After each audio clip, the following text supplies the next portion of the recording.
Good morning. आज Thursday morning है और ये लेक्चर रिकॉर्ड किया जा रहा है क्लास 12 के। क्लास 12 में इससे पहले वाले दिन में रिफ्रैक्शन पे बात कर रहे थे। रिफ्रैक्शन थ्रू ग्लास लैब पे हम बात कर रहे थे, ठीक है। तो सबसे पहले तो रियल डेप्थ और एपरेंट डेप्थ का हमने फॉर्मूला निकाला था। एपरेंट डेप्थ डी डैश जो आया था वो आया था mu two upon mu one times of D. Mu two होता है वो मीडियम का रिफ्रैक्टिव इंडेक्स जिसमें लाइट बाद में ट्रैवल करेगा, और म्यू वन है उस मीडियम का रिफ्रैक्टिव इंडेक्स जिसमें लाइट पहले ट्रैवल कर रहा था, ठीक है। फिर इसको हमने आगे बढ़ा के हमने क्या किया था, स्लैब ग्लास स्लैब के केस में शिफ्ट फाइंड आउट करना सीखा था। ग्लास स्लैब जो भी होता है रेक्टेंगुलर ग्लास स्लैब, वो शिफ्ट क्रिएट करता है, और वो जो शिफ्ट क्रिएट करता है उसका फॉर्मूला आया था T one minus mu surrounding upon mu slab. ये फॉर्मूला का मैंने कुछ स्पेशल पॉइंट लिखाया था। ये फॉर्मूला तभी यूज करना है जब रेज पैरेक्सियल है। फिर ये फॉर्मूला आप तभी यूज करोगे जब ऑब्जर्वर और ऑब्जेक्ट दोनों क्या है, सेम मीडियम है। अच्छा, कॉम्पोजिट ग्लास स्लैब सिस्टम अगर हो जाएगा तब भी आप क्या करोगे, जितना शिफ्ट इंडिविजुअल स्लैब प्रोड्यूस करेंगे सबको ऐड कर दोगे तो आपको क्या मिल जाएगा, नेट शिफ्ट मिल जाएगा। अभी एक क्वेश्चन ऐसा देख लेते हैं जिसमें क्या है, ऑब्जर्वर और ऑब्जेक्ट अलग अलग मीडियम पर होगा तो फिर कैसे फाइंड आउट करेंगे। एक छोटा सा डेरिवेशन बता दूंगा। डेरिवेशन तुम्हारे कोई काम का नहीं होगा, फिर भी डेरिवेशन जो है छोटा सा है, बताया जा सकता है। आपको क्या करना है, उस डेरिवेशन को यूज करके क्वेश्चन सॉल्व करना सीखना है। तो एकदम ध्यान से देखिएगा कैसे मैं क्वेश्चन को सॉल्व करता हूँ। मैं डायग्राम वायग्राम बना के वापस आता हूँ आपके पास। देखो, इस तरह का हमारे पास एक डायग्राम है। ऑब्जेक्ट जो है वो एक ऐसे मीडियम पे रखा हुआ है जिसका रिफ्रैक्टिव इंडेक्स n1 है, और ऑब्जर्वर जो है वो खुद एक ऐसे मीडियम पर है जिसका रिफ्रैक्टिव इंडेक्स क्या है, n3। अब इस केस में अपने को क्या करना है, कितना शिफ्ट होगा, शिफ्ट का क्या फॉर्मूला होगा वो अपने को फाइंड आउट करना है, ठीक है। अच्छा, अगर मैं रेज बनाना स्टार्ट करूं, मान लो रेज यहाँ से यहाँ ऐसे निकली होती। ये जो रेज है, रेज अगर यहाँ से यहाँ निकलेगी तो ये जो रेज है क्या होगा, रिफ्रैक्शन होगा, मीडियम चेंज हो गया। मान लो n2 का जो रिफ्रैक्टिव इंडेक्स था, n2 का रिफ्रैक्टिव इंडेक्स ज्यादा है। अब अगर n2 का रिफ्रैक्टिव इंडेक्स ज्यादा है तो हम यहाँ पर क्या करेंगे, अगर नॉर्मल बनाएंगे इस जगह पर, ये हमारा ऐसा कुछ नॉर्मल बनेगा, इस तरह का हमने नॉर्मल बना दिया। अब अगर आप रिफ्रैक्शन का पैटर्न चेक करोगे तो ये ऐसे जाना चाहिए था। सिंस ये n2 का रिफ्रैक्टिव इंडेक्स n1 से ज्यादा है तो ये जो रे है, रे की टेंडेंसी क्या है, रे की टेंडेंसी होगी बेंड करने की टुवर्ड्स द नॉर्मल। अब ये n2 जो रे है वो नॉर्मल की तरफ ऐसे बेंड करता। इसको अगर हम बैकवर्ड डायरेक्शन में प्रोड्यूस कर दे इस तरह से, अगर हम इसको बैकवर्ड डायरेक्शन में प्रोड्यूस कर दे तो यहाँ पर क्या होगा, एक इमेज बनता हुआ दिखेगा अपने को। यहाँ पर डॉटेड लाइन से दिखा रहे हैं, इसको भी बैकवर्ड डायरेक्शन में प्रोड्यूस कर दो। यहाँ कहीं पर ये जो ऑब्जेक्ट था, इस ऑब्जेक्ट का हमारे पास एक इमेज बन गया। I1 लिख दे रहे हैं। I1 क्यों है, बिकॉज ऑफ फर्स्ट रिफ्रैक्शन। यहाँ पर जो रिफ्रैक्शन हुआ उसके कारण क्या हो गया, n1 और n2 जो इंटरफेस था उसमें जो रिफ्रैक्शन हुआ उसके कारण क्या हो गया, एक I1 इमेज बना है। अब ये I1 इमेज दिखेगा क्या, नहीं, I1 इमेज नहीं दिखने वाला। क्यों नहीं दिखेगा वो बाद में देखते हैं, अभी बस इतना समझ लो ये I1 बन गया। अब मान लो अगर मेरे को I1 का डिस्टेंस फाइंड करना है यहाँ से इंटरफेस से, तो अगर I1 का डिस्टेंस इंटरफेस से फाइंड करना है, डी डैश लिख सकते हैं। हमने एपरेंट डेप्थ का फॉर्मूला क्या पढ़ा है, डी डैश जो है वो क्या हो जाएगा, second medium. Ray of light ऐसे था फिर ऐसे चला गया, सेकेंड मीडियम यहाँ पर n2 है, तो n2 डिवाइडेड बाई n1, और एक्चुअल डेप्थ कितना था, एक्चुअल डेप्थ यहाँ पर t1 का था, तो ये डी डैश का वैल्यू निकाल सकते हैं क्या, बिल्कुल सर। अब अगर आप ध्यान से देखोगे तो I1 से रेज जा रहा है n2 होते हुए n3 तक। इसका मतलब ये जो इंटरफेस है n2 और n3 का इंटरफेस है, उसके लिए I1 जो है एज एन ऑब्जेक्ट बिहेव करेगा क्या। अब अगर I1 as an object behave करेगा तो ये जो I1 है, ये I1 का एक इमेज बनेगा इस यहाँ पर रिफ्रैक्शन के कारण। ये मेरे पास फर्स्ट रिफ्रैक्शन के कारण था, फर्स्ट रिफ्रैक्शन। अगर मैं बात करूं सेकेंड रिफ्रैक्शन का, सेकेंड रिफ्रैक्शन, अगर मैं सेकेंड रिफ्रैक्शन का बात करूं तो सेकेंड रिफ्रैक्शन में अगर आप ध्यान से देखोगे तो ऑब्जेक्ट का जो दूरी है, सपोज अब हम कैलकुलेट करेंगे डी डबल डैश, मतलब जो इमेज फॉर्म होगा फाइनली यहाँ कहीं पर इमेज जो फॉर्म होगा उसके बारे में अगर बात करें, डी डबल डैश के बारे में अगर मैं बात करूं, ठीक है। तो ये जो डी डबल डैश है, फाइनल इमेज मान लो यहाँ पे फॉर्म हुआ, ये वो इमेज होगा जो अपने को देखने वाला है। यहाँ पे भी रिफ्रैक्शन होगा, रिफ्रैक्शन होने के बाद जब रेज को प्रोड्यूस करेंगे बैकवर्ड डायरेक्शन में, तो ये फाइनल इमेज है जो ऑब्जर्वर को यहाँ पर दिखेगा। अब डी डबल डैश जो है वो कहाँ से कैलकुलेट कर रहे हैं, यहाँ से। ये इंटरफेस से अपन ने कैलकुलेट किया डी डबल डैश। अब ऑब्जेक्ट जो था वो कितने डिस्टेंस पे रखा हुआ है, अगर आप ध्यान से देखो यहाँ से यहाँ तक डी डैश और यहाँ से यहाँ तक T2।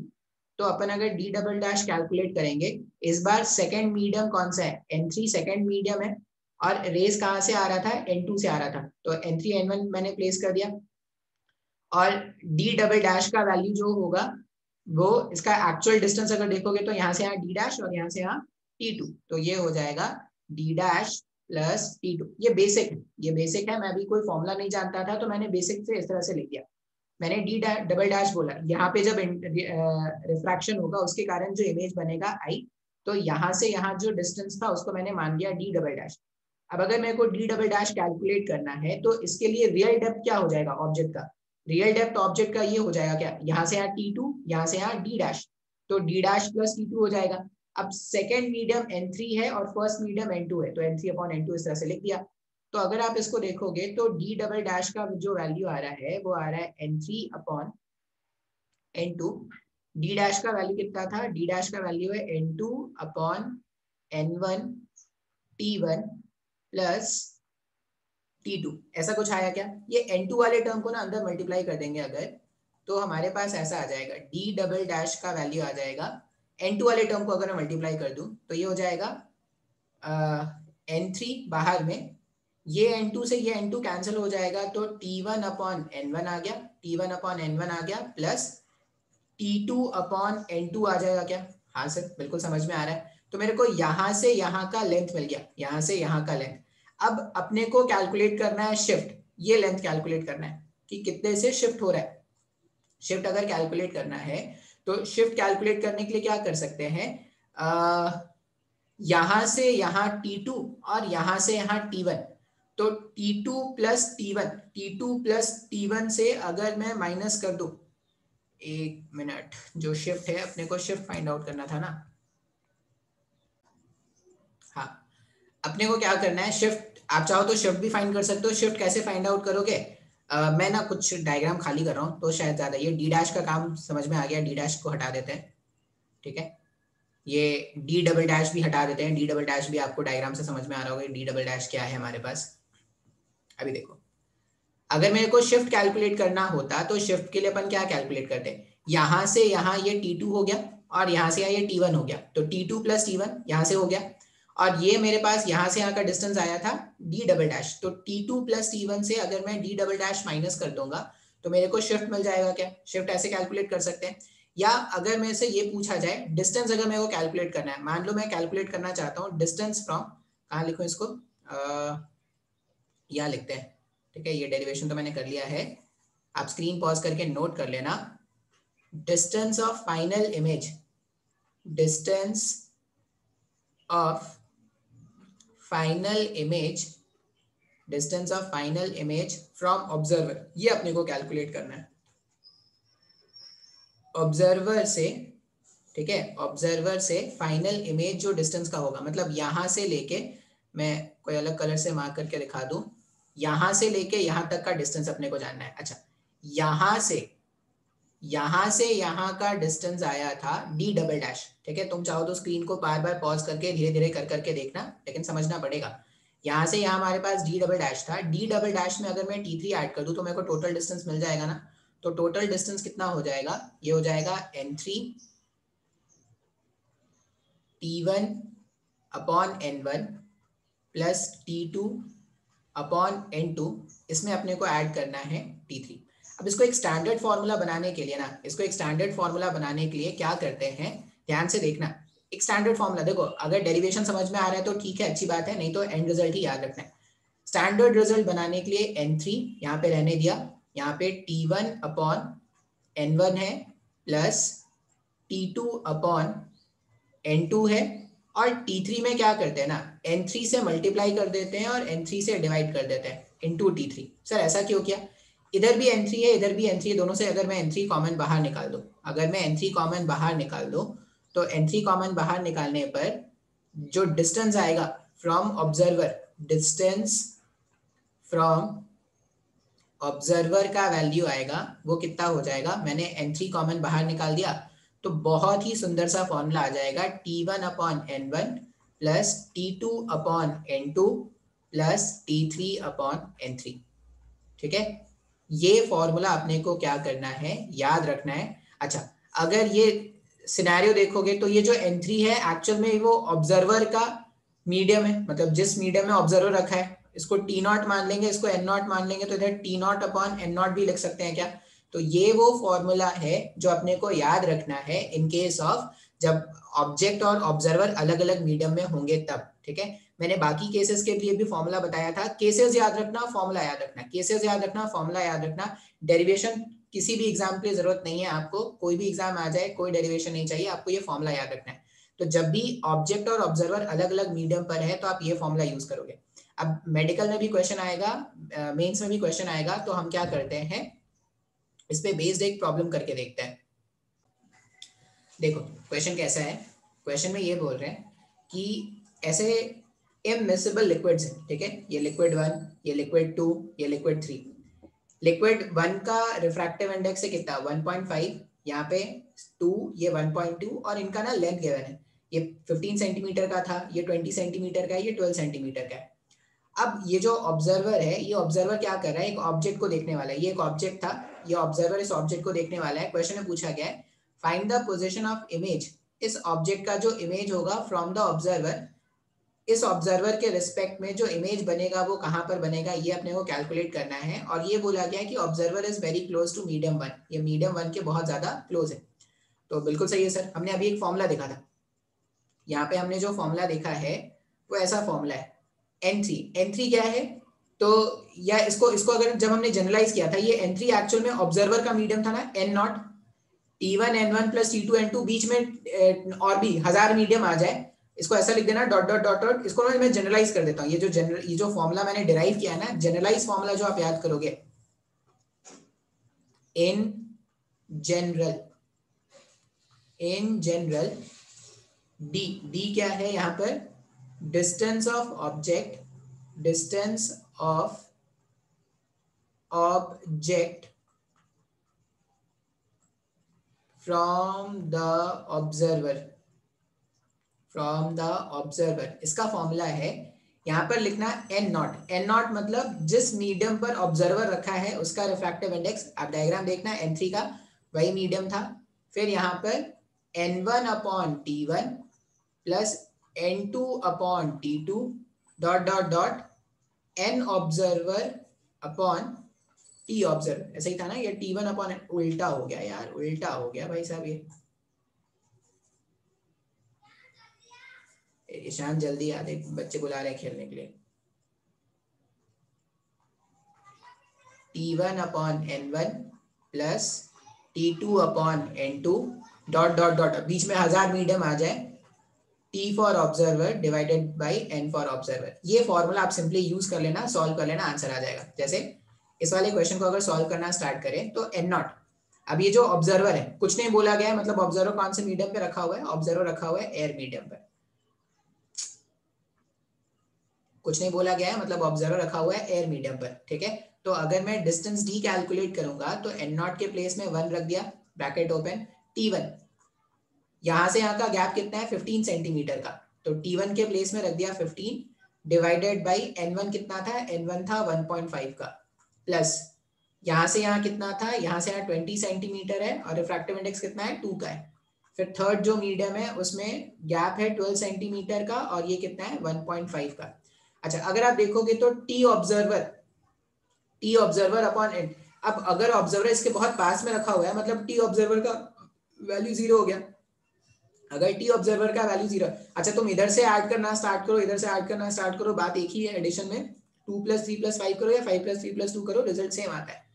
तो इधर ऑब्जर्वर वाले टर्म में 0 लिख दिया, क्यों, क्योंकि ऑब्जर्वर बहुत ही पास रखा हुआ था। अब इसको जब सॉल्व करोगे ना तो डी का वैल्यू आ जाएगा 30 सेंटीमीटर। तो अगर कोई शिफ्ट पूछेगा तो देखो आप इसका एक्चुअल डेप्थ कितना है, इसका एक्चुअल डेप्थ अगर देखोगे तो 15, 20, 35, 35 + 12, 35 + 12 इज 47, और ये कितना आ गया 30 सेंटीमीटर में आ रहा है, मतलब 17 सेंटीमीटर वो ऊपर आ गया होगा क्या, तो ये जो ऑब्जेक्ट है वो कहां पर आ गया होगा, 17 सेंटीमीटर ऊपर आ गया होगा। तो इस तरह से हम क्या करेंगे, क्वेश्चन को सॉल्व करेंगे। अच्छा, ग्लास लैब में अभी तक हमने आपको बताया था कि अगर रेस पैरेलल होंगे तब शिफ्ट का फॉर्मूला कैसे होगा। अब हम क्या करने वाले हैं, अगर रेस पैरेक्सियल नहीं होते हैं ना तो लैटरल शिफ्ट होता है। अब लैटरल शिफ्ट क्या है, तो आपने क्लास 10 में ही पढ़ा होगा ये सब। तो मैं एक बार डायग्राम बना लेता हूँ, वापस से आपको एक्सप्लेन करता हूँ क्या होगा। देखो यहाँ पर हमारे पास क्या है, एक इंसिडेंट रे है हमारे पास, ठीक है।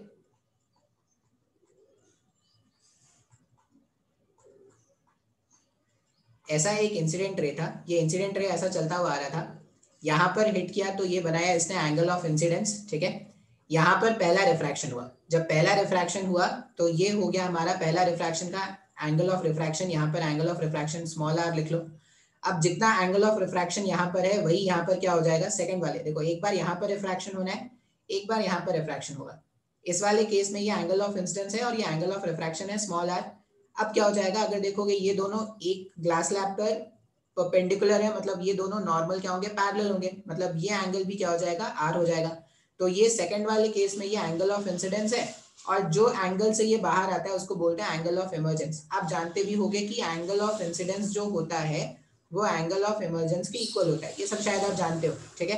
अच्छा, अगर ये ग्लास स्लैब नहीं होता तो रे पैरेलल में ऐसे चला जाता, लेकिन because of this glass slab रे पहले यहाँ पे बेंड हुआ, फिर यहाँ पर बेंड हुआ। यहाँ पर ये हमारे पास एयर है, मान लो ये ग्लास है और ये वापस से क्या है, एयर है।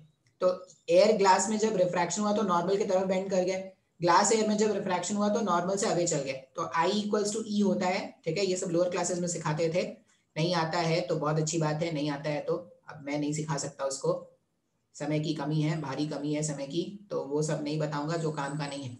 नहीं आता है तो बस इतना जान लो कि एंगल ऑफ इंसिडेंस और angle of emergence glass slab के केस में क्या होता है, सेम होता है। अब ये जो परपेंडिकुलर डिस्टेंस है ना, जो रेड से मैंने बनाया है, इसको हम बोलते हैं लैटरल शिफ्ट। Lateral shift.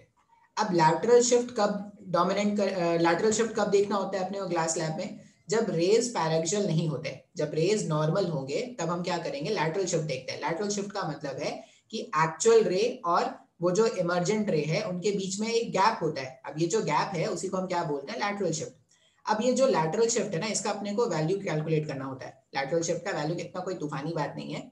मान लो मैं बोल रहा हूँ कि ये मेरे पास है P, ये M, ये N और ये Q, ठीक है। डेरिवेशन कोई काम का नहीं है, फिर भी मैं बता दे रहा हूँ, देख लो। एन ट्राइंगल PMN, अगर मैं PN, अच्छा यहाँ पे क्या होता है, यहाँ से यहाँ ये ग्लास स्लैब का थिकनेस है T। इन ट्राइंगल PMN, अगर PMN ट्राइंगल अगर आप देखोगे और PMN ट्राइंगल में अगर मैं लिखूं, साइन लिख लूं क्या, मेरे को चाहिए ये, नहीं कॉस लिखता हूं। अगर मैं लिखूं कॉस ऑफ R, तो कॉस ऑफ R का वैल्यू क्या हो जाएगा, इसमें इसका जो बेस है, बेस यहाँ पर PM है, PM जो है वो थिकनेस हो जाएगा ग्लास स्लैब का T डिवाइडेड बाई PN हो जाएगा, लिख सकते हैं ऐसा। इसका मतलब PN का जो वैल्यू है वो T divided by cos of R आ गया क्या, तो मेरे को PN का वैल्यू मिल गया, बिल्कुल सही है सर।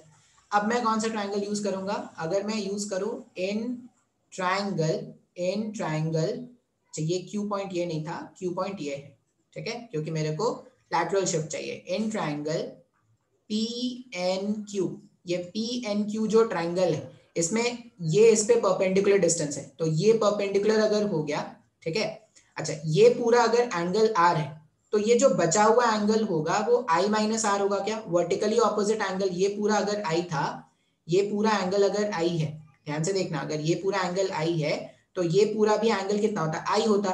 उसमें से अगर ये R खर्च हो गया तो बचा हुआ एंगल I माइनस R है क्या। तो अगर मैं लिखूं sine of I minus R, sine of angle I minus angle R, तो sine of I minus R का मतलब हो जाएगा ये I माइनस R का NQ परपेंडिकुलर हो गया, तो NQ परपेंडिकुलर हो गया डिवाइडेड बाय इसका हाइपोटेनस जो है, हाइपोटेनस तो PN है, तो यहाँ पे PN लिख देते हैं।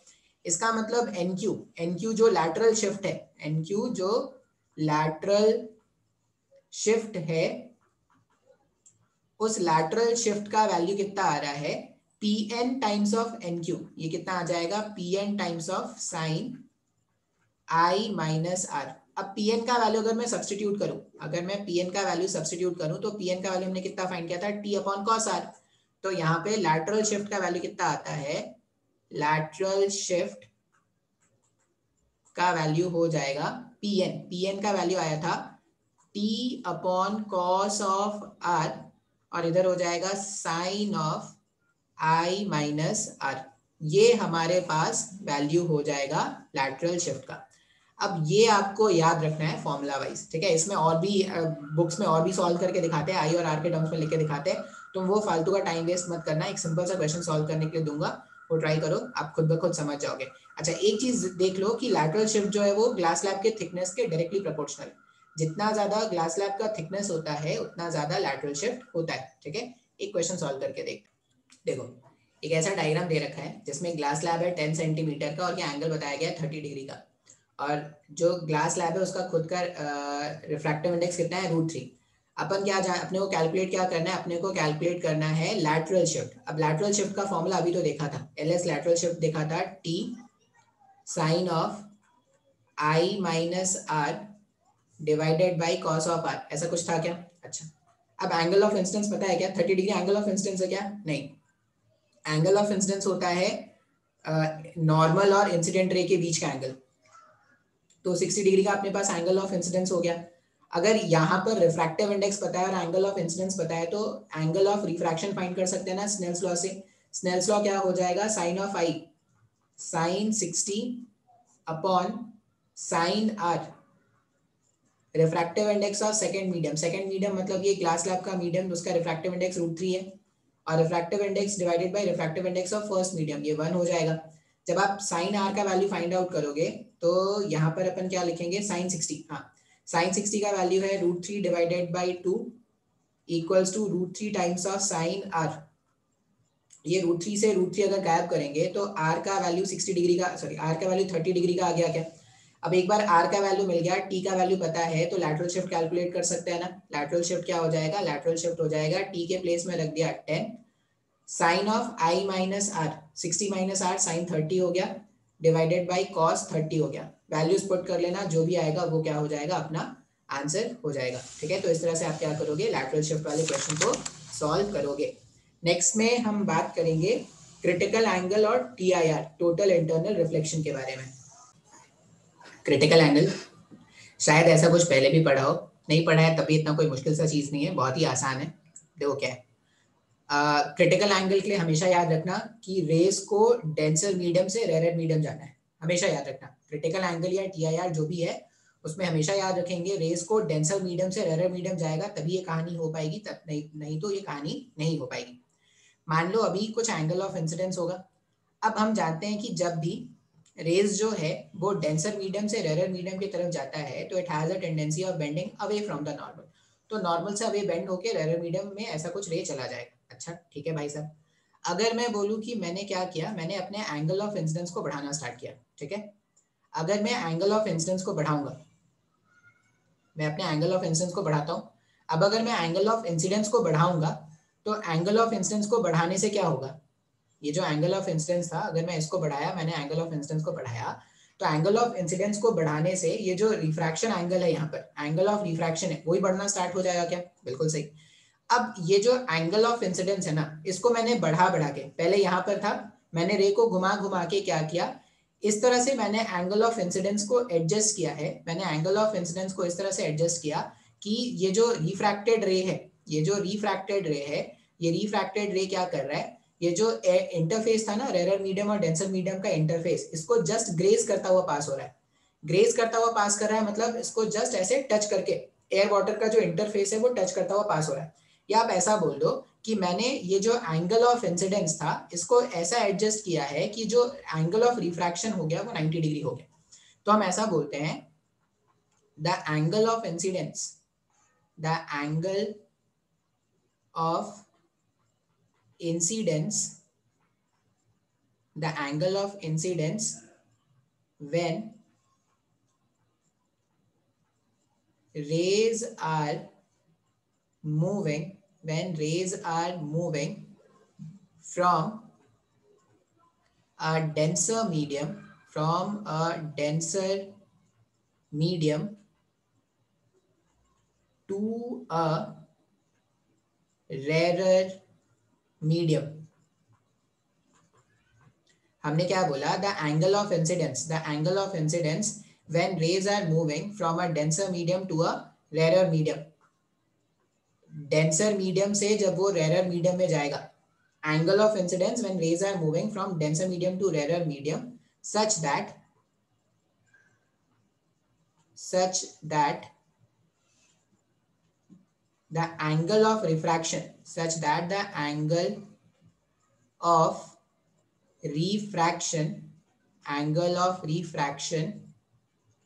is 90 degree. The angle of incidence when rays are moving from denser medium to rarer medium such that the angle of refraction is 90 degree is called the critical angle.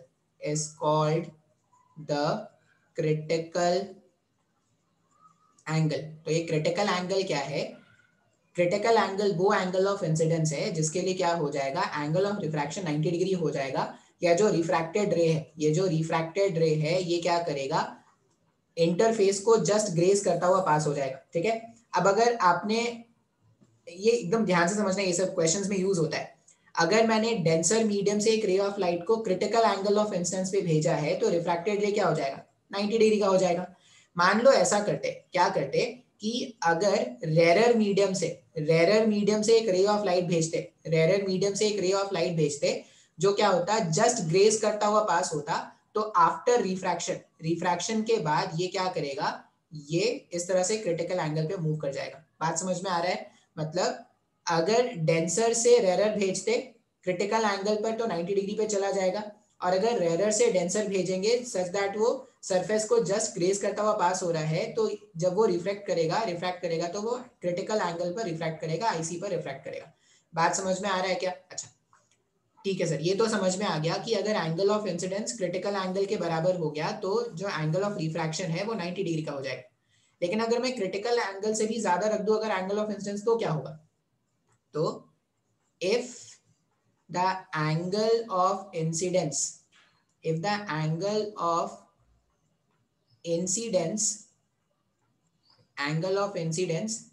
is greater than the critical angle of incidence is greater than the critical angle, then the interface क्या हो गया screen को,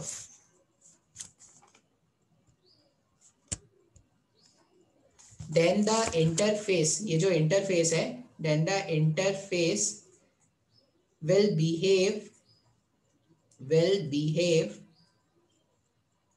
as a reflecting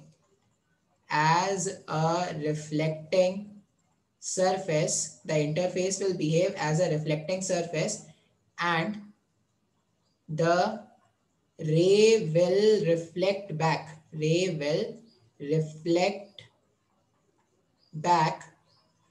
to the same medium,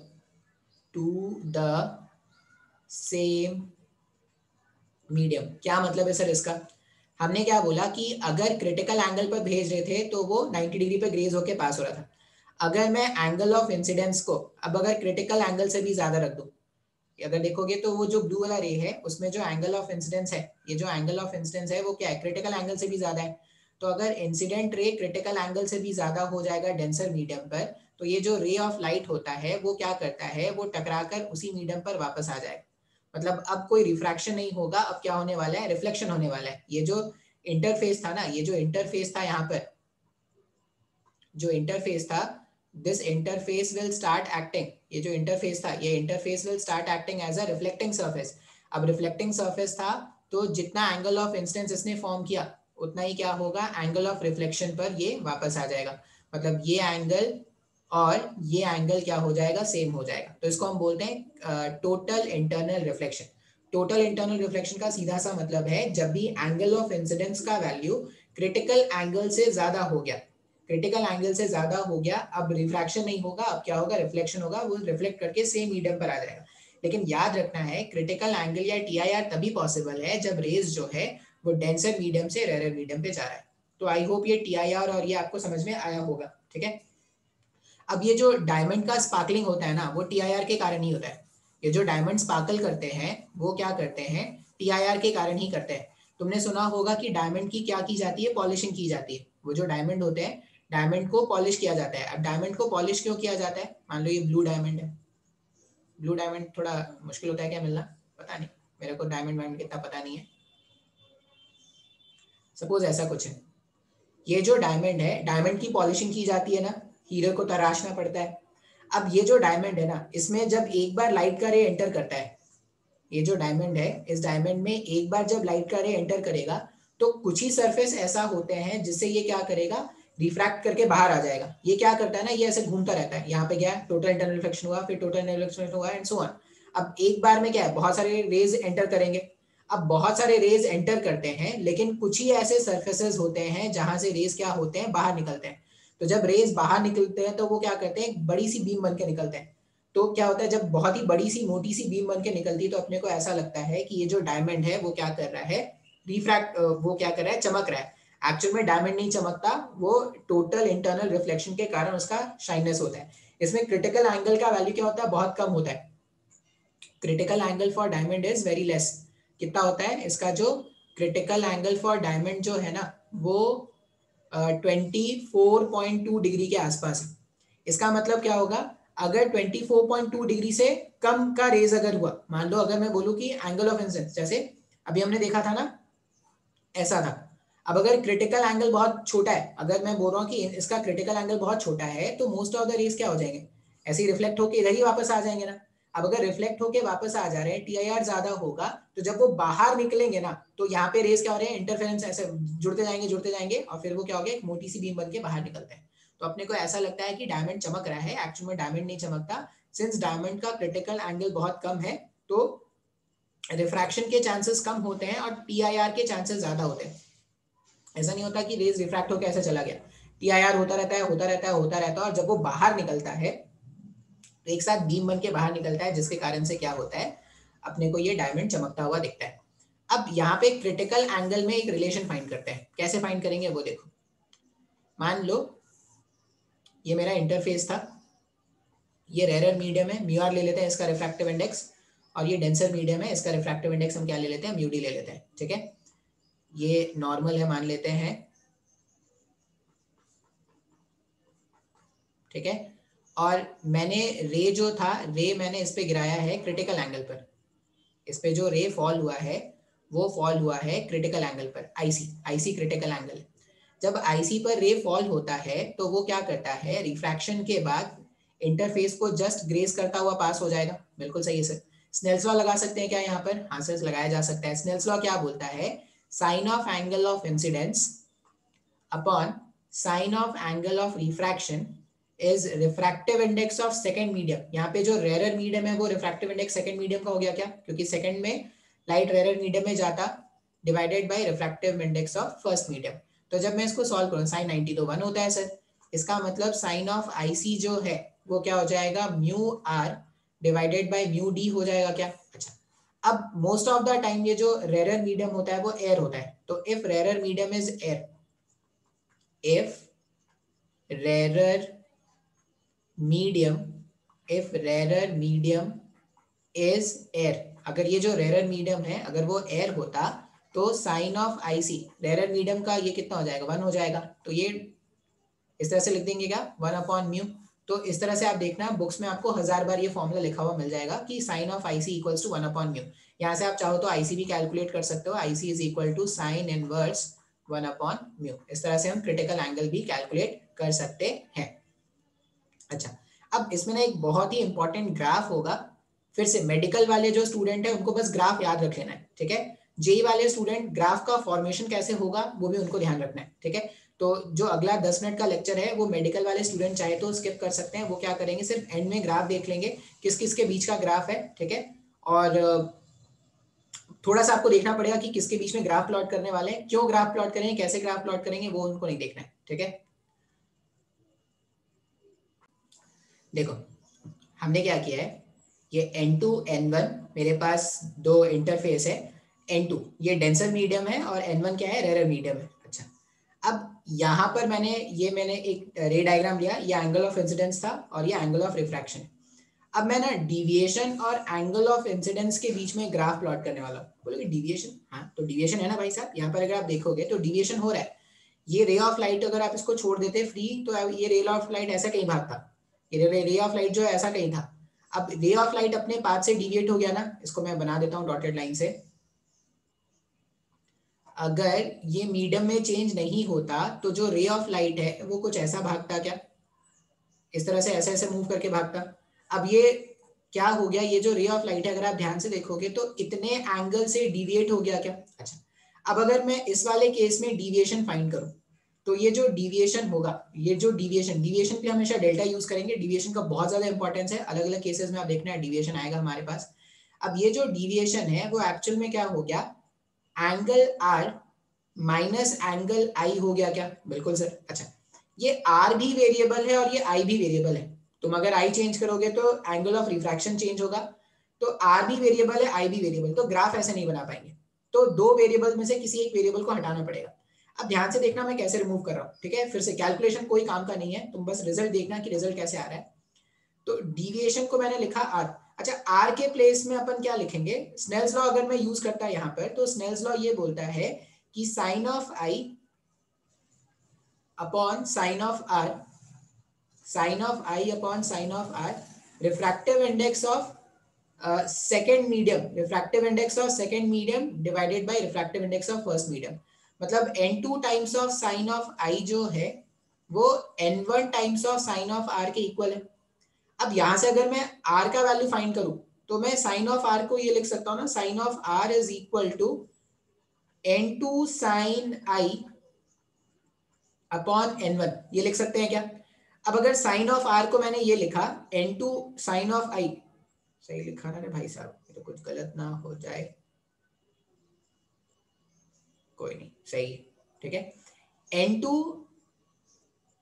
इसको उल्टा मान लो, ये मेरा second medium है, लाइट इसमें बाद में एंटर करेगा सेकेंड, और ये फर्स्ट मीडियम है n1। तो यहाँ पर आ जाएगा n2, यहाँ पर आ जाएगा n1, तो यहाँ पर आएगा n1, यहाँ पर आ जाएगा n2, तो ये हो जाएगा साइन ऑफ r हो जाएगा n1 upon n2 times of sine I, ये आ जाएगा, ठीक है। ये 1 मान लेते, ये 2 मान लेते, इस तरह से। अब अगर साइन ऑफ r का वैल्यू ये है तो r के प्लेस में ऐसा लिख सकते हैं क्या, मैथमेटिक्स के पीछे नहीं परेशान होना है, साइन इनवर्स n1 साइन आई अपॉन n2, ये लिखा जा सकता है। ये मैंने r को रिप्लेस कर दिया i के टर्म्स में और माइनस में i। अब ये भारी भरकम सा डिविएशन और i में रिलेशन आया है, कोई लीनियर रिलेशन नहीं है, और ऐसा कोई ग्राफ हमने आज तक मैथ्स में भी नहीं सीखा होगा, ठीक है भाई साहब, ये तो नहीं सीखा, पता है अपने को। लेकिन ना हम इसमें कुछ कुछ पॉइंट्स आइडेंटिफाई कर सकते हैं। क्या आइडेंटिफाई कर सकते हैं वो देखो।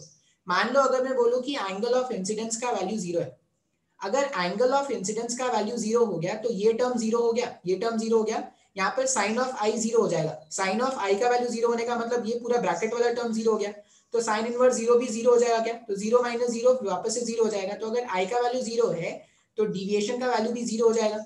इसका मतलब ग्राफ तो जो है वो ओरिजिन से स्टार्ट करना है। जब आई का वैल्यू 0 है, एंगल ऑफ इंसिडेंस 0 है, तो डिविएशन का वैल्यू भी क्या है, 0 है। ग्राफ समझ में आए तो ठीक है, नहीं तो बस रिजल्ट याद कर लेना कि कैसा ग्राफ दिखता है, ठीक है। अच्छा, क्यों ग्राफ बना रहे हैं, क्योंकि इंपॉर्टेंट ग्राफ है, क्वेश्चन इसमें से आते हैं। अगर मैं बोलूं, अब इसमें एक और कंडीशन में लिख लेता हूं कि अगर मेरा जो आई है वो क्रिटिकल एंगल है, अगर आई क्रिटिकल एंगल के बराबर हो जाएगा तो देखो डिविएशन कैसा हो जाएगा। आई मेरा क्रिटिकल एंगल हो गया ना, अगर ये आई क्रिटिकल एंगल हो गया तो ये पूरा, ये मेरा पूरा कितना हो जाएगा, ये आर है ना, ये जो पूरा मैंने लिखा था ये तो आर है, तो जो डिविएशन है वो 90 माइनस सी का हो जाएगा क्या। बिल्कुल सर। इसका मतलब जब डिविएशन, जब एंगल ऑफ इंसिडेंस 0 तो डिविएशन भी क्या है, 0। जब एंगल ऑफ इंसिडेंस का वैल्यू, जब एंगल ऑफ इंसिडेंस का वैल्यू कोई सी है, उस समय जो डिविएशन आ रहा है, उस समय जो डिविएशन आ रहा है वो डिविएशन कितना आ रहा है, वो डिविएशन का वैल्यू है 90 माइनस सी का, ठीक है। तो ये मैंने 2 पॉइंट बना दिया। अब इसका जो ग्राफ दिखता है ना, इसका ग्राफ जो है वो कुछ इस तरह का दिखता है, लेकिन ये पैराबोलिक नहीं है, ये रिलेशन अगर देखोगे तो ये पैराबोलिक रिलेशन नहीं है, ठीक है। तो मैंने 2 पॉइंट बना दिए। जब भी angle of incidence critical angle से कम है, क्रिटिकल एंगल से कम है तो ऐसे ही पैटर्न होगा ना, आई माइनस आर रिफ्रैक्शन होगा। तो अगर मैंने बोल दिया कि 0 डिग्री पर 0 से स्टार्ट कर रहे हैं, और अगर मेरा जो एंगल ऑफ इंसिडेंस है वो क्रिटिकल एंगल है, ठीक है, या क्रिटिकल एंगल से जस्ट नीचे है, तो जो डिविएशन है वो कितना आ रहा है, 90 माइनस सी का डिविएशन आ रहा है क्या, बात समझ में आ रहा है। अच्छा, अब मान लो अगर ये एंगल जो होगा, जो एंगल ऑफ इंसिडेंस है, अगर वो क्रिटिकल एंगल से ज्यादा होना स्टार्ट हो जाए, क्रिटिकल एंगल से ज्यादा अगर होना वो स्टार्ट हो जाएगा, तो मान लेते हैं कि ये मेरा जो रे था, ब्लू से दिखाते हैं अपन, ऐसा रे आ गया यहाँ पर, ठीक है, और ये इधर चला गया। अब यहाँ पर ये जो एंगल है वो क्रिटिकल एंगल से ज्यादा है, ये जो ब्लू से मैंने दिखाया है ना, इस केस में अगर एंगल अपन देखेंगे तो वो क्या है, क्रिटिकल एंगल से ज्यादा मैंने एंगल रखा है। अब अगर क्रिटिकल एंगल से ज्यादा का मैंने एंगल रखा है, तो देखो रे ऑफ लाइट जाना ऐसे चाहता था, रे ऑफ लाइट जाना ऐसे चाहता था, लेकिन वो क्या हो गया, इतने एंगल से डिविएट कर गया क्या। अब अगर ये इतने एंगल से डिविएट कर चुका है, तो यहां पर अगर डिविएशन लिखेंगे, if angle of incidence, if angle of incidence is greater than critical angle, अगर क्रिटिकल एंगल से ज्यादा हो गया तो डिविएशन जो होगा वो 2 पाई माइनस 2 पाई सॉरी पाई माइनस 2 IC हो जाएगा ना, वो कितना हो जाएगा, pi minus 2 times of IC। ऐसा कुछ मैंने तुमको जब मैंने रिफ्लेक्शन पढ़ाया था तब बताया था डिविएशन कैसे कैलकुलेट करते हैं, तो पाई माइनस 2 IC का डिविएशन हो जाएगा, बात समझ में आ रहा है। अच्छा, इसका मतलब जब भी मैं क्रिटिकल एंगल से ज्यादा जाऊंगा तो ये जो डिविएशन है वो कितना हो जाएगा, पाई माइनस 2 IC का डिविएशन हो जाएगा। अच्छा, अब ये अगर आप रिलेशन देखोगे, पाई तो कांस्टेंट है, पाई कांस्टेंट है, पाई और आईसी, ये पाई और आईसी में मेरे पास जो रिलेशन आ रहा है, अब ये यहाँ पर अगर आईसी से ज्यादा ये हो गया, सॉरी यहाँ पर आईसी नहीं होगा, ये क्या होगा, आई होगा, angle of incidence critical angle से ज्यादा है, तो जो डिविएशन है वो क्या हो जाएगा, पाई माइनस ट्वाइस ऑफ आई हो गया क्या। अब अगर ये पाई माइनस ट्वाइस ऑफ आई हो गया, तो ये एक स्ट्रेट लाइन ग्राफ बनने वाला है विद अ नेगेटिव स्लोप। अब एक ना बस इसमें ये देख लो कि अगर मैं बोलूं कि ये जो एंगल ऑफ इंसिडेंस अगर मैं रखूं यहाँ पर, अगर मैं एंगल ऑफ इंसिडेंस रखूं एग्जैक्टली अगर मैं रख दूं, एग्जैक्टली जो एंगल ऑफ इंसिडेंस है वो क्रिटिकल एंगल से थोड़ा सा ज्यादा है। क्रिटिकल एंगल जो था, मान लो ये इसका क्रिटिकल एंगल है, कोई 45 डिग्री का मान लेते हैं, इसका क्रिटिकल एंगल होगा, इसका क्रिटिकल एंगल 45 डिग्री का है। 45 डिग्री से जैसे ही तुम थोड़ा ज्यादा जाओगे, ऑल ऑफ सडन जो डिविएशन है, डिविएशन बढ़ जाएगा क्या, और वो जो डिविएशन वो पाई माइनस 2 IC का हो जाएगा ना। तो अभी पाई बाई 2 माइनस सी का था, जैसे ही मैं क्रिटिकल एंगल से थोड़ा सा ज्यादा बढ़ूंगा तो डिविएशन ऑल ऑफ सडन क्या हो जाएगा, पाई माइनस 2 IC का हो गया क्या। अभी ध्यान से देखो, ये मैंने बोला कि अगर ये मेरा क्रिटिकल एंगल है, जस्ट क्रिटिकल एंगल में रे यहाँ पे ऐसे ग्रेज होता, लेकिन अगर मैं क्रिटिकल एंगल से थोड़ा सा भी ज्यादा बढ़ जाऊं, तो ये जो रे था, अगर मैं इसको थोड़ा खाली कर दूं यहाँ पर, देखो अगर मैंने रे को क्रिटिकल एंगल पर भेजा, तो रे अगर क्रिटिकल एंगल पर गया होता तो क्या होता, ये ऐसे चला जाता, ठीक है, लेकिन क्रिटिकल एंगल से जैसे ही थोड़ा ज्यादा ये करेंगे, ये ऑल ऑफ सडन इधर बेंड कर जाएगा क्या। अब ऑल ऑफ सडन बेंड कर जाएगा और उस समय जो डिविएशन वो पाई माइनस 2 IC के बराबर हो जाएगा। अब इधर चल रहा था pi by 2 minus c, exactly इसका डबल हो गया क्या, देखो तो। अब जो अगर क्रिटिकल एंगल से थोड़ा सा ज्यादा एंगल ऑफ इंसिडेंस रखेंगे, तो जो डिविएशन आने वाला था वो pi minus 2 of sorry pi minus 2 times of IC, exactly इसका डबल हो गया क्या, मतलब ये यहाँ कहीं पर आ गया ना। उसके बाद क्या करना है, उसके बाद जो रिलेशन है नेगेटिव स्लोप के साथ ये डिक्रीज करते जाना है, तो ये जो ग्राफ होगा वो कुछ इस तरह का बनेगा। बात समझ में आ रहा है, जीरो से क्रिटिकल एंगल से पहले तक कुछ इस तरह का ग्राफ है कर्व्ड लाइन का, और पाई से ये मेरे पास क्या हो गया, पाई से अगर आगे देखोगे, अगर मैं एंगल ऑफ इंसिडेंस बढ़ाना स्टार्ट करूं, तो एंगल ये पाई नहीं है, ये क्रिटिकल एंगल, सॉरी ये आईसी है, जीरो से आईसी के बीच में तो हो गया। आईसी का मैक्सिमम वैल्यू कितना हो सकता है, मतलब एंगल ऑफ इंसिडेंस का मैक्सिमम वैल्यू हो सकता है पाई बाई 2, उससे ज्यादा तो हो नहीं सकता। तो ये ग्राफ आपको याद रखना है, ये ग्राफ किसके बीच में है, डिविएशन जो रे में होने वाला है और एंगल ऑफ इंसिडेंस के बीच में। जब जीरो से आईसी मतलब क्रिटिकल एंगल से कम होगा तो रिफ्रैक्शन हो रहा है, रिफ्रैक्शन हो रहा है, तो उस केस में जो डिविएशन है वो कुछ इस तरह के रिलेशन से चेंज हो रहा है, तो इस तरह ग्राफ बनेगा पाई बाई 2 माइनस आईसी। और अगर आईसी के बाद का अगर आप रिलेशन देखो तो वो स्ट्रेट लाइन ग्राफ है विद नेगेटिव स्लोप। अब ये ग्राफ क्यों बताया गया है सर, इस ग्राफ पर बेस्ड होकर एक क्वेश्चन आया है, इसलिए ऐसा बताया गया। अब देखो क्वेश्चन कैसा है, देखो एक क्वेश्चन है, क्वेश्चन में क्या है, ये मीडियम है जिसका रिफ्रैक्टिव इंडेक्स 1 है, और एक दूसरा मीडियम है जिसका रिफ्रैक्टिव इंडेक्स √2 का है, ठीक है। और हमसे ये पूछा गया है, क्वेश्चन में ये पूछ रहे हैं कि find the angle of incidence, इस आई का वैल्यू पूछा गया है for which the deviation angle is 20 degree. ठीक है, मतलब इस आई का वैल्यू ढूंढ के बताओ जिसमें डिविएशन एंगल क्या हो जाएगा, 20 डिग्री हो जाएगा। अब जिस जिस भी बंदे को ये ग्राफ नहीं आता है ना, वो क्या करेगा, एग्जाम में गलत आंसर टिक करके आएगा। क्यों गलत आंसर टिक करके आएगा, वो ध्यान से देखते हैं। सबसे पहले अगर ये 1 का गिवन है, देखो मैं क्वेश्चन को किस तरह से अप्रोच करूंगा, कैसे ये अच्छा क्वेश्चन है वो ध्यान से देखना है। अगर ये म्यू का वैल्यू 1 है और ये म्यू का वैल्यू √2 है, अगर मेरे को इन दोनों का रिफ्रैक्टिव इंडेक्स पता है तो मैं क्रिटिकल एंगल फाइंड कर सकता हूँ क्या? हाँ सर, बिल्कुल फाइंड कर सकते हैं। साइन ऑफ आईसी जो होता है, साइन ऑफ आईसी जो होगा वो क्या हो जाएगा, 1/μ मतलब ये √2 हो जाएगा क्या? आप स्नेल्स लॉ लगा के लिखोगे तो साइन ऑफ आईसी 1/√2 आ जाएगा। इसका मतलब क्रिटिकल एंगल जो है वो 45 डिग्रीज का है। बिल्कुल सर जी, क्रिटिकल एंगल 45 डिग्रीज का है। अब ये जो ग्राफ है उसमें एनालाइज करो, क्रिटिकल एंगल ये वाला पॉइंट है, जो क्रिटिकल एंगल है वो ये वाला पॉइंट है 45 डिग्रीज का। अब अगर मैं बात करूं तो ये जो डिविएशन है यहाँ पर ये वाला पॉइंट मेरे पास कितना था, ये वाला जो ग्राफ का पॉइंट है ये π/2 माइनस सी का है, π/2 माइनस सी। अब अगर मेरे को क्रिटिकल एंगल पता है 45 डिग्री का, तो मैं बोल सकता हूँ क्या कि ये वाला जो पॉइंट है ये 45 डिग्री का होगा। मैं इसको इरेज करके यहाँ पे लिख देता हूँ। मेरे को पता है कि ये वाला जो पॉइंट है वो क्या है, 45 डिग्रीज का है। अब अगर ये 45 डिग्री, अब देखो ध्यान से, क्वेश्चन में जो डिविएशन अपने को पूछा गया है वो 20 डिग्री का है। अगर ये 45 डिग्री के डिविएशन को करस्पॉन्ड कर रहा है तो मेरा जो रिक्वायर्ड आंसर है 20 डिग्री का, वो 20 डिग्री का डिविएशन यहाँ कहीं पर होगा।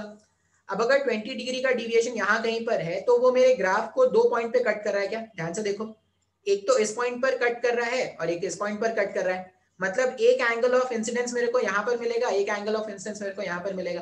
तो यहाँ पर दो आंसर्स पॉसिबल है क्या? एक आंसर अपने को मिलेगा जब रिफ्रैक्शन हो रहा है और दूसरा आंसर अपने को मिलेगा जब टीआईआर हो रहा है। अब ये जो ग्राफ है, एक तो ये ग्राफ तुमको याद रखना है और फिर तुमको ये बात भी याद रखना है कि अगर जैसे इस केस में अगर मैंने पूछा होता कि for find the angle of incidence for which deviation angle is 60 degree, तो 60 डिग्री यहाँ कहीं पर होता तो सिर्फ एक आंसर मिलता ना, एक आंसर मिलता, वो भी सिर्फ जब टीआईआर हो रहा है तब डिविएशन कैलकुलेट करते। तो इस तरह के क्वेश्चन सॉल्व करने के लिए ये सारे ग्राफ इंपॉर्टेंट है।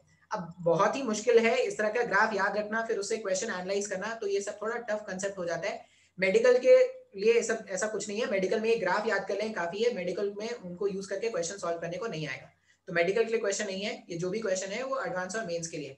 अब मान लो अगर मैं ये क्वेश्चन को सॉल्व करूं तो मेरे पास एंगल ऑफ डिविएशन, अब अगर मैं रिफ्रैक्शन के केस में बात करूं, फॉर रिफ्रैक्शन, जब रिफ्रैक्शन हो रहा था, जब रिफ्रैक्शन होता है, जब एंगल ऑफ इंसिडेंस का वैल्यू जो है वो क्रिटिकल एंगल से छोटा होता है तो डिविएशन आया था, डिविएशन का value r minus angle of incidence आया था क्या? बिल्कुल sir, r minus angle of incidence आया था। अब यहां पर अगर देखोगे तो हमारे पास r अपने को पता है क्या? नहीं, r नहीं पता, लेकिन हम स्नेल्स लॉ लगा सकते हैं ना। स्नेल्स लॉ लगाया जाए अगर यहाँ पर, मैं थोड़ा अब ये इसको मैं खाली कर दे रहा हूँ, ये मेरे को जरूरत नहीं है इसकी। अगर मैं स्नेल्स लॉ लगाऊंगा तो डिविएशन को अपन क्या लिख सकते हैं, डिविएशन जो हो जाएगा r के प्लेस में ये लिख लो। एंगल ऑफ इंसिडेंस अपने को फाइंड करना है तो हम ये जानते हैं, स्नेल्स लॉ क्या बोलता है कि sine of i upon sine of r is equal to refractive index of second medium, यहाँ पर 1 है और second sorry refractive index of second medium 1 है और refractive index of first medium √2 है। तो साइन ऑफ r के प्लेस में अपन क्या लिख सकते हैं, साइन ऑफ r जो है वो √2 times of sine of i हो जाएगा। ये √2 times of sine of i हो गया। अब अगर ये √2 times of sine of i है तो r के प्लेस में क्या लिखा जा सकता है, साइन इनवर्स। r को हम क्या लिख लेंगे, r को लिख लेंगे r इज इक्वल टू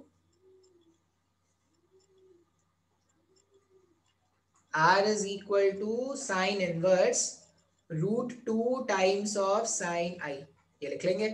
तो यहां पर आ जाएगा हमारे पास formula sine inverse √2 sine i, √2 sine i और √2 साइन i, ये डिविएशन ऑफ 30 रख लो, नहीं तो सॉल्व नहीं कर पाओगे, डिविएशन 30 रख लो, √2 साइन i, ठीक है, √2 साइन i माइनस में यहाँ पर क्या हो जाएगा i, लिख सकते हैं ऐसा, ठीक है। अब भी इसको सॉल्व करना बहुत मुश्किल है। इसमें तुमको जरूरत के हिसाब से डेटा गिवन होगा। अब देखो कैसे सॉल्व करेंगे, ऐसे भी बहुत मुश्किल लग रहा है नो डाउट। इस माइनस आई को अगर मैं इधर भेज दूं तो ये delta plus I equals to sine inverse √2 sine I, ऐसा लिख सकते हैं क्या? ये लिखा जा सकता है। साइन इनवर्स को उधर भेज देंगे तो sine of delta plus I equals to √2 times of sine I. अब इसके बाद अगर आपको सॉल्व करना हो ना तो यहाँ पर आप क्या करना, ऑप्शन से वैल्यूज पुट कर करके चेक कर लेना। ऑप्शन से वैल्यूज पुट कर करके जब चेक करोगे तो जो भी इसको सेटिस्फाई करेगा वो तुम्हारा आंसर हो जाएगा। बेसिकली मेरे को बस इतना बताना था कि डिविएशन जो है, पहले तो आप चेक करना कि डिविएशन के जो भी गिवन है उसके करस्पॉन्डिंग एक एंगल ऑफ इंसिडेंस है या दो एंगल ऑफ इंसिडेंस है। ये मैंने डिविएशन कैलकुलेट किया था एंगल ऑफ रिफ्रैक्शन वाला, जब यहाँ पे रेज रिफ्रैक्ट कर रहे हैं तब डिविएशन इस तरह से कैलकुलेट करेंगे। तो ऑप्शंस में वैल्यूज, जो ऑप्शन के वैल्यूज होंगे वो पुट कर करके देखेंगे तो अपने को मिल जाएगा। अच्छा, इसी केस में सेकंड डिविएशन भी आएगा। अगर मैंने एंगल ऑफ इंसिडेंस 30 डिग्री रखा है तो सेकंड डिविएशन क्या आ जाएगा, जब टीआईआर होता है, जब टीआईआर होता है तो जो एंगल ऑफ इंसिडेंस आया था वो पाई माइनस 2 टाइम्स ऑफ आई का आया था क्या डिविएशन। तो सेकंड आंसर क्या आ जाएगा, पाई मतलब 180 माइनस 2 टाइम्स ऑफ 30 अगर मैं रख दूंगा तो ये हो जाएगा, सेकंड आंसर हो जाएगा हमारे पास 120 डिग्री। तो 120 डिग्री एक आंसर है। और दूसरा आंसर जो हमारे पास आया था, दूसरा आंसर 120 डिग्री सही है ना?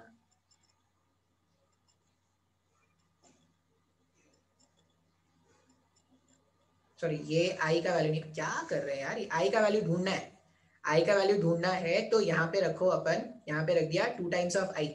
तो इसको अगर मैं सॉल्व करूं, यहाँ पर अगर सॉल्व किया जाए, डिविएशन कितना है, 30 डिग्री का डिविएशन बताया गया है। तो ये हो जाएगा 2 times of i is equal to 150 degree. तो यहाँ पर जो एंगल ऑफ इंसिडेंस होगा वो 75 डिग्री होगा। तो एक आंसर यहाँ से आ रहा है और एक आंसर इसके पहले वाले कैलकुलेशन से आएगा। तो ये ग्राफ और इस तरह के क्वेश्चन आपको टीआईआर में सॉल्व करने पड़ेंगे। तो ये जो ग्राफ है बहुत ज्यादा इंपॉर्टेंट है। ग्राफ डायरेक्टली ग्राफ याद रखना है किस तरह से डिविएशन और एंगल ऑफ इंसिडेंस में अपन ने ग्राफ बनाया है। नेक्स्ट में हम बात करते हैं प्रिज्म के बारे में। अब प्रिज्म भी आपने थोड़ा बहुत क्लास 10th में पढ़ा हुआ है। अब अगर नहीं पढ़ा है तो प्रिज्म में बस याद क्या कर लेंगे, जब हमने ग्लास लैब पढ़ा था तो ग्लास लैब में भी 2 बार रिफ्रैक्शन होता था। 2 बार रिफ्रैक्शन था, 2 रिफ्रैक्टिंग सर्फेसेस थे और दोनों रिफ्रैक्टिंग सर्फेसेस एक दूसरे के पैरेलल रखे होते थे। अब प्रिज्म में क्या होगा, प्रिज्म जो है वो एक ऐसा अरेंजमेंट है जिसमें जो 2 रिफ्रैक्टिंग सर्फेसेस हैं वो कुछ एंगल पर रखे हुए हैं। 2 रिफ्रैक्टिंग सर्फेसेस जो हैं वो कुछ एंगल पर रखे हुए हैं। तो जब ये कुछ एंगल पर रखे हुए होंगे इस तरह से, और कोई रे ऑफ लाइट इसमें ऐसे इंसिडेंट हुआ, ठीक है। अब अगर पता हो, इस वाले एंगल को बोलते हैं एंगल ऑफ इंसिडेंस, सॉरी इस वाले एंगल को बोलते हैं एंगल ऑफ प्रिज्म। ये जो प्रिज्म के जो 2 रिफ्रैक्टिंग सरफेस जिस एंगल पर इंक्लाइंड होते थे, इसको हम क्या बोलते हैं, प्रिज्म एंगल या एंगल ऑफ प्रिज्म। मान लो इसको कैपिटल ए से डिनोट करते हैं। ए का मतलब क्या है, प्रिज्म एंगल या angle of prism, angle of prism. अब देखो, एक बार अगर तुमको रिफ्रैक्शन समझ में आ गया ना तो कुछ नया नहीं करेंगे, बस रिफ्रैक्शन ही करना है यहाँ पर भी। बस कुछ फॉर्मुलाज बना लेंगे लेकिन करना अपने को रिफ्रैक्शन ही। अच्छा, अब यहाँ पर रिफ्रैक्शन चेक करने के लिए हम क्या करेंगे, इस पे ड्रॉ कर देंगे एक नॉर्मल, ऐसा। इस पे मैंने ड्रॉ कर दिया एक नॉर्मल, ये मैंने नॉर्मल ड्रॉ कर दिया। अब नॉर्मल था, इसको डॉटेड लाइन से दिखा दो। ये हो गया हमारे पास एंगल ऑफ इंसिडेंस आई। अब हम क्या कर रहे हैं, एयर से ग्लास में मूव करने वाले।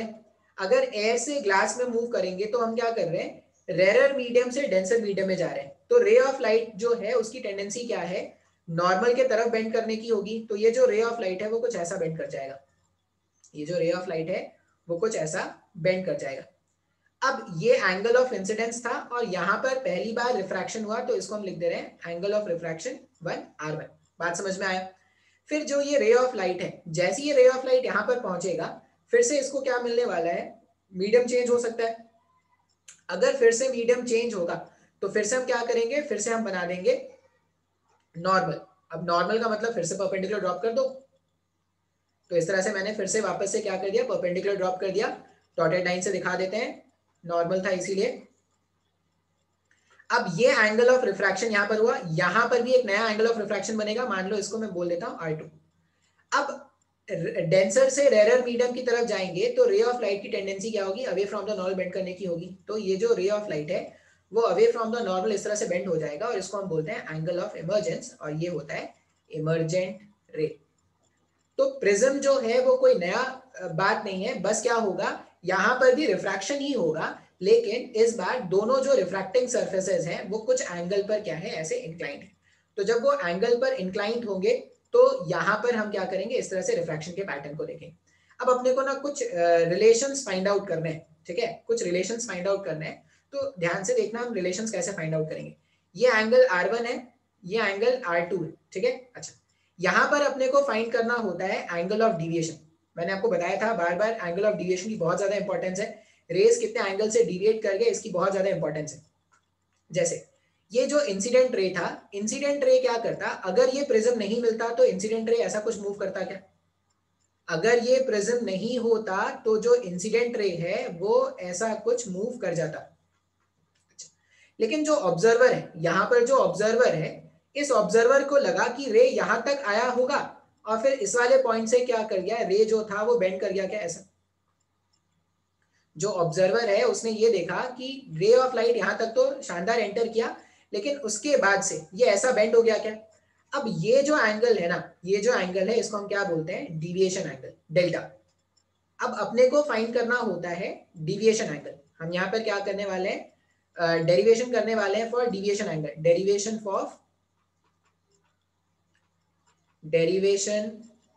For deviation angle. कितने एंगल से वो डिविएट करने वाला है उसके लिए हम क्या करने वाले हैं, एक फॉर्मूला डिराइव करने वाले हैं। अभी ध्यान से देखना, मान लो ये जो मेरे पास ट्राइंगल है इसमें मैं कुछ नाम लिख देता हूं, ये मान लो P, ये Q, ये R और ये S, ठीक है, लिख सकते हैं ऐसा। अच्छा, अगर आप ये ट्राइंगल देखोगे ना, PSR, in triangle PSR, in triangle PSR, angle PSR plus R1 plus R2 ये 180 डिग्री के इक्वल हो गया क्या? 180 डिग्री के इक्वल हो गया, सम ट्राइंगल प्रॉपर्टी ऑफ ट्राइंगल्स, ठीक है।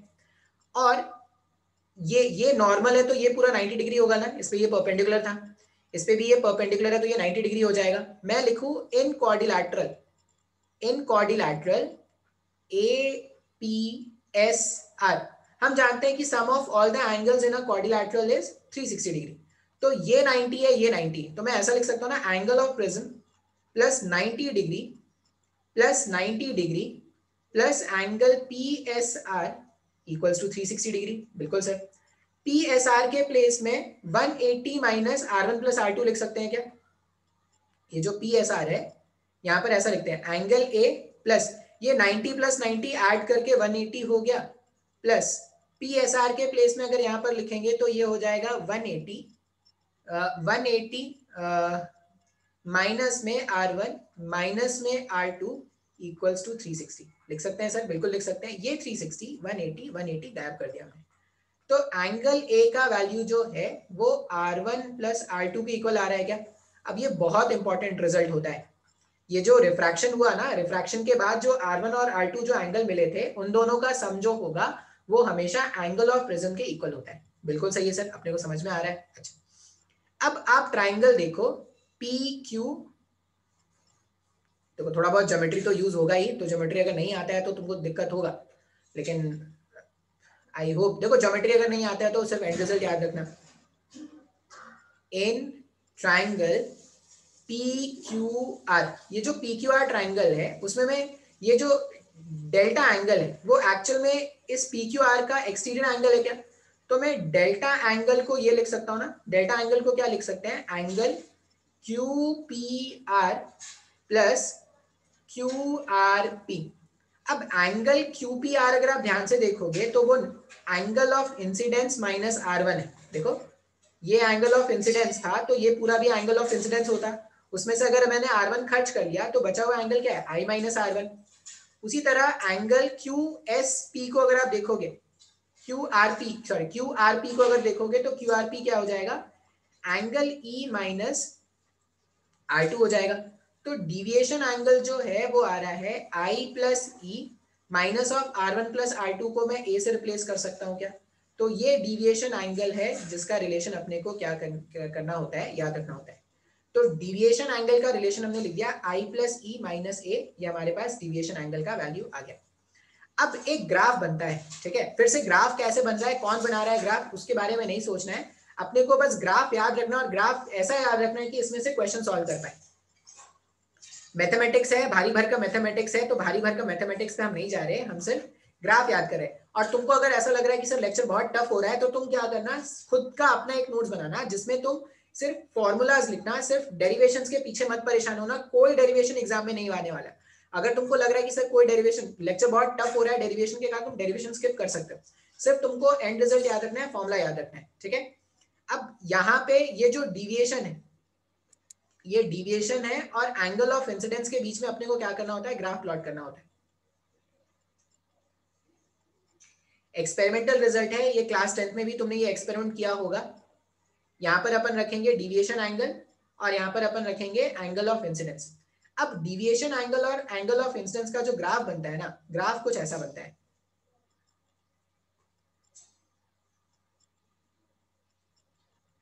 इस तरह का, ठीक है। एक स्माइली ग्राफ बनेगा, ये जो ग्राफ बनने वाला है वो कैसा बनेगा, एक स्माइली ग्राफ बनेगा, और ये जो ग्राफ है ना, वो याद रखना वो सिमेट्रिक नहीं है, ये जो ग्राफ है वो ग्राफ जो है वो सिमेट्रिक नहीं है, आपको ये दिखना चाहिए यहाँ पर।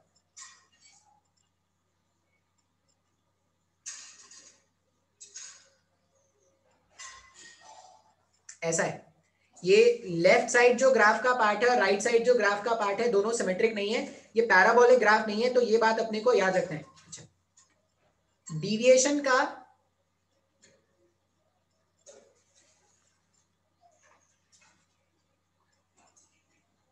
ऐसा ग्राफ है। अब ये जो ग्राफ है, इस ग्राफ के बारे में कुछ कुछ बातें हैं जो आपको तो याद रखना है भाई साहब। ऐसा ग्राफ है, ये अगर देखोगे तो ये मेरा जो पॉइंट है, ये ग्राफ ऐसा नहीं है कि इन्फिनिटी को एक्सटेंड कर रहा है, कुछ कुछ बातें मैं लिख देता हूं, फिर मैं आपको वो एक्सप्लेन कर दूंगा ग्राफ के बारे में क्या क्या अपने को याद रखना है। देखो ग्राफ के बारे में इंपॉर्टेंट बातें क्या है, सबसे पहले ये जो ग्राफ है, ग्राफ पैराबोलिक नेचर का नहीं है, ये बात याद रखना है, ठीक है। इससे पहले मैंने वो भी डिविएशन और क्रिटिकल एंगल, सॉरी डिविएशन और एंगल ऑफ इंसिडेंस पे भी ग्राफ बनाया था, क्रिटिकल एंगल के केस में वो भी ग्राफ पैराबोलिक नहीं था, ये सब बातें याद रखनी है। ग्राफ इन्फिनिटी तक एक्सटेंड नहीं करेगा। अब ये जो ग्राफ है ना, ऐसा नहीं कि इन्फिनिटी यहाँ जा रहा है इन्फिनिटी यहाँ जा रहा है, ऐसा नहीं, ये हो गया इसका मैक्सिमम डिविएशन और ये हो गया इसका मिनिमम डिविएशन। तो मैक्सिमम डिविएशन और मिनिमम डिविएशन के बीच में ग्राफ जो होता है वो लाई करता है।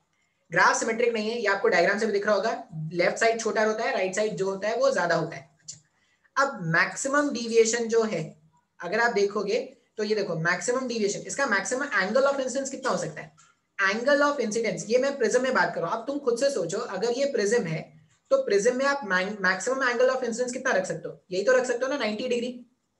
मैक्सिमम एंगल ऑफ इंसिडेंस आप 90 डिग्री रख सकते हो, उससे ज्यादा तो नहीं रख सकते। 90 डिग्री में ये ग्रेस करके पास हो रहा है, इससे ज्यादा एंगल ऑफ इंसिडेंस नहीं हो सकता। तो एंगल ऑफ इंसिडेंस का मैक्सिमम वैल्यू जो हो सकता है वो कितना है, π/2 का है। अब ये जो मिनिमम एंगल ऑफ डिविएशन होता है ना, मिनिमम एंगल ऑफ डिविएशन जो है, अच्छा मैं किसी भी रैंडम डिविएशन के लिए, अगर मैं किसी भी रैंडम डिविएशन के लिए ग्राफ को कट करूं, ध्यान से देखना, कि किसी भी रैंडम डिविएशन के लिए अगर आप ग्राफ को कट करोगे तो ग्राफ जो है ना वो 2 पॉइंट पर कट होता हुआ दिखेगा, एक यहाँ पर कट हो रहा है और एक यहाँ पर कट हो रहा है। इनको मैं डॉटेड से दिखा देता हूं।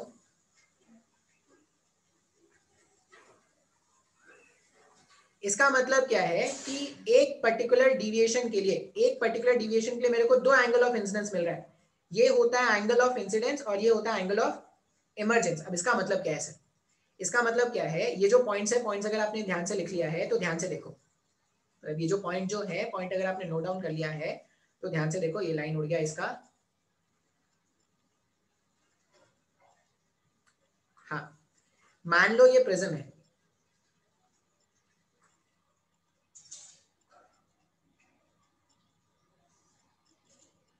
ये प्रिज्म है हमारे पास, हमने ऐसे एक रे भेजा था और ये जो रे है वो क्या करता था, रिफ्रैक्ट करता था यहाँ पर, और रिफ्रैक्ट करने के बाद ऐसा कुछ आता था। अब ये एंगल ऑफ इंसिडेंस हुआ करता था और ये होता था एंगल ऑफ इमर्जेंस। इसका क्या मतलब है ना, कि अगर आपने मान लो मेरे को 30 डिग्री एंगल ऑफ इंसिडेंस मैंने 30 डिग्री रखा, तो मेरे को कोई एंगल ऑफ डिविएशन मिला।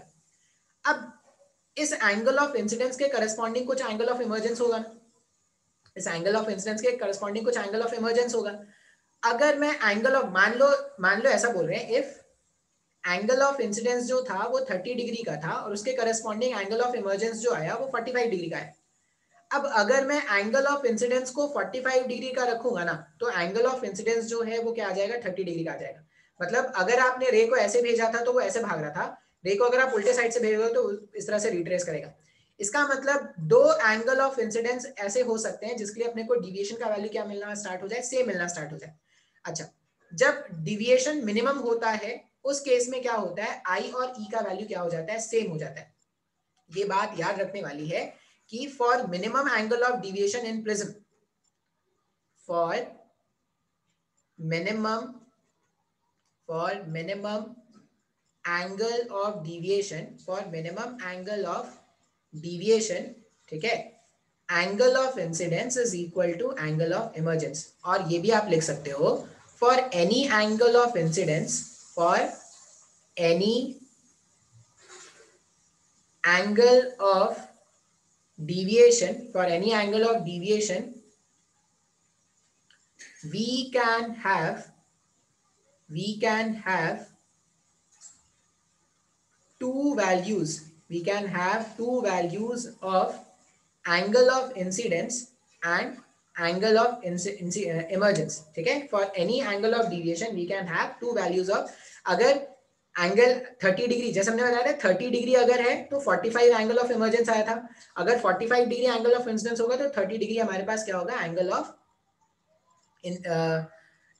इमर्जेंस आएगा। बात समझ में आ रहा है? अच्छा, मिनिमम डिविएशन कब आता है, जब एंगल ऑफ इंसिडेंस और एंगल ऑफ इमर्जेंस क्या हो जाता है, सेम हो जाता है, तब हमारे पास मिनिमम डिविएशन आता है। अब हम क्या करते हैं ना, मिनिमम डिविएशन का कंडीशन फाइंड करते हैं या मिनिमम डिविएशन का वैल्यू फाइंड करेंगे। बिल्कुल सही है सर। अच्छा, ये जो ग्राफ था इतना ही रहने देते यार, बहुत पढ़ा दिया आज। ये जो ग्राफ है, ग्राफ बहुत ज्यादा इंपॉर्टेंट है। नेक्स्ट वाले क्लास में अपन मिनिमम डिविएशन से स्टार्ट करेंगे, ठीक है। आज इतना ही रहने देते हैं।